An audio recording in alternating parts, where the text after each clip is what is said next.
Drama serial Jannisar की last episode में आप देखेंगे कि नौशरवान गज़नवी दुआ को तलाक देने लगता है, पेपर पर साइन करने लगता है एंड उसी वक्त वहाँ पर दुआ आ जाती है।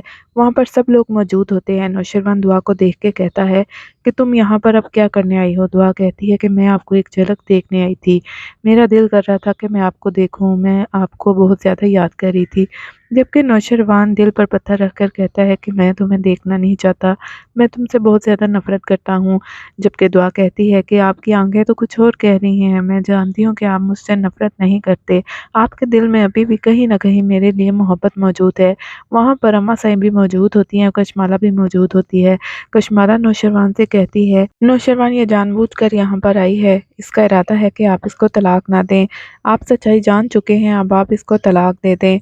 अम्मा साहिब भी दुआ को देखकर बहुत ज़्यादा गुस्से में आ जाती हैं और कहती हैं कि तुम अभी यहाँ पर क्या करने आई हो, मेरे बेटे ने तुमसे इतनी मोहब्बत की थी लेकिन तुमने उसके साथ क्या किया। नौशरवान भी कहता है कि दुआ यहाँ से चली जाओ, मैं तुमसे कोई भी बात नहीं करने चाहता। जबकि दुआ कहती है कि नौशरवान मेरी बात तो सुन ले, मेरे पास कुछ ऐसे सबूत हैं जिनके बाद आपको पता चल जाएगा कि मैं बेकसूर हूँ।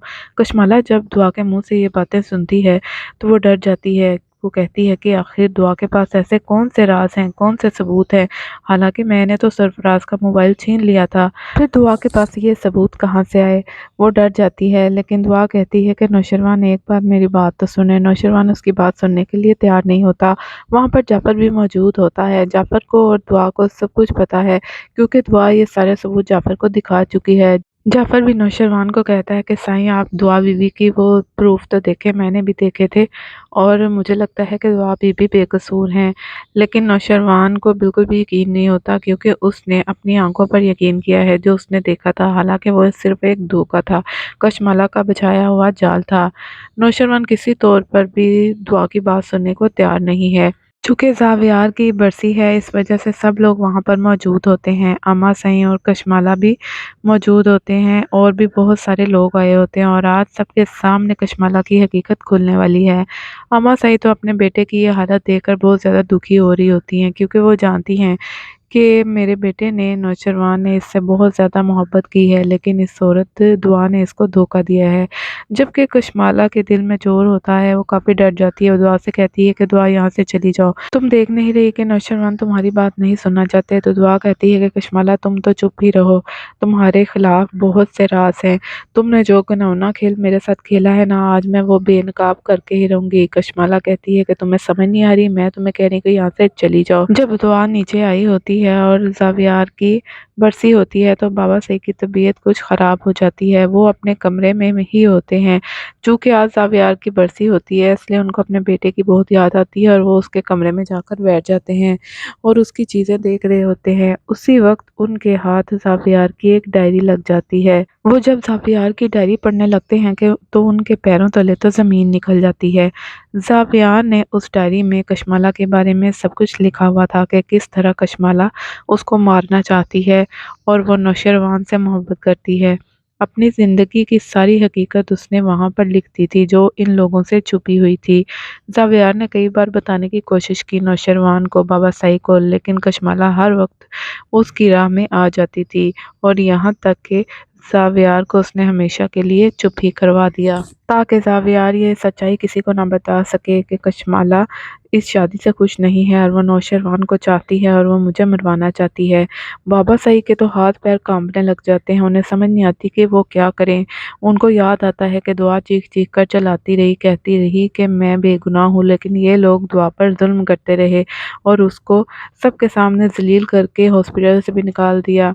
और कशमाला इतनी घिनौनी औरत है, इसने इतना कुछ किया है। बाबा सईद के तो हाथ पैर कांप रहे होते हैं क्योंकि सिर्फ कशमाला ने अपने शोहर को नहीं मरवाया बल्कि पूरी जायदाद भी अपने नाम लगाने की कोशिश की और वो काफ़ी डर जाते हैं कि मेरे बेटे के बच्चे इसके पास हैं, ये कैसी माँ है, हमने इसको अपनी बेटी समझा, इस पर इतना भरोसा किया। और बाबा सईद नीचे आते हैं ये सब नौशरवान को बताने के लिए, तो वो देखते हैं कि वहाँ पर दुआ भी मौजूद होती है और दुआ को नौशरवान और अम्मा सईद काफ़ी जलील कर रहे होते हैं। जब वो दुआ को देखते हैं कि दुआ जाने लगी है क्योंकि नौशरवान उसे कहता है कि यहाँ से चली जाओ, मैं तुम्हारी शक्ल भी नहीं देखना चाहता। اور دوسری طرف کشمالہ بھی دعا کو بہت بے عزت کر رہی ہوتی ہے اور گارڈز کو بلا کر کہتی ہے کہ اس بی بی کو یہاں سے نکال دو۔ دعا نے بہت کوشش کی وہ کسی طرح کشمالہ کی حقیقت نوشروان کو بتا دے کہ سرفراز کو اس نے اپنے ساتھ ملا کر میرے خلاف استعمال کیا ہے، لیکن نوشروان تو اس کی بات سننے کے لیے تیار ہی نہیں ہے۔ کشمالہ تو اس کو دھکے دے کر وہاں سے نکال رہی ہے کیونکہ وہ ڈر گئی ہے۔ وہ تو جانتی ہے کہ دعا کو سچائی پتہ چل چکی ہے، اس لیے وہ نہیں چاہتی کہ وہ دعا کو بتا دے۔ اسی وقت بابا سعید دعا سے کہتے ہیں کہ دعا بیٹی رکو۔ جب دعا بابا سعید کے منہ سے بیٹی کا لفظ سنتی ہے تو وہ کافی حیران رہ جاتی ہے، وہ وہاں پر چپ کر کے کھڑی ہو جاتی ہے۔ نوشروان بھی حیران ہو جاتا ہے کہ آخر بابا سعید نے دعا کو کیوں روکا ہے۔ بابا سعید کہتے ہیں نوشروان یہ ڈائری دیکھو۔ نوشروان جب ڈائری دیکھتا ہے، جب پڑھنا شروع کرتا ہے تو وہاں پر اس کو کشمالہ کی حقیقت پتہ چلتی ہے۔ کشمالہ کے تو پیروں تلے زمین نکل جاتی ہے کیونکہ وہ جانتی ہے کہ یہ زاویار کی ڈائری ہے۔ وہ سوچتی ہے کہ آخر میں نے اس کو ختم کیوں نہیں کیا، میرے ہاتھ یہ ڈائری پہلے کیوں نہیں لگی۔ کشمالہ کا تو کھیل اب ختم ہو چکا تھا۔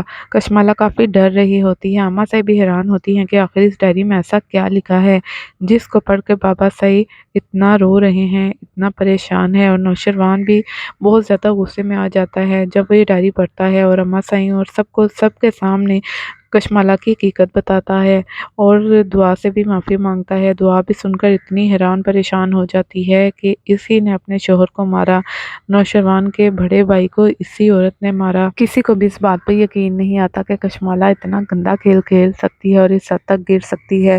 جس بیٹے کو اتنی محبت کرتے تھے کشمالہ ہی نے ختم کیا، اور یہ تو کشمالہ کو یہاں پر رکھ رہے تھے اپنے بیٹے کی بیوہ سمجھ کر، لیکن یہ اتنی گندی عورت ہے یہ نہ نوشروان نے سوچا تھا اور نہ ہی بابا سعید نے۔ بابا سعید ہاتھ جوڑ کر دعا کے آگے کھڑے ہو جاتے ہیں اور کہتے ہیں کہ بیٹی مجھے معاف کر دو، میں نے تمہارے ساتھ بہت برا کیا ہے۔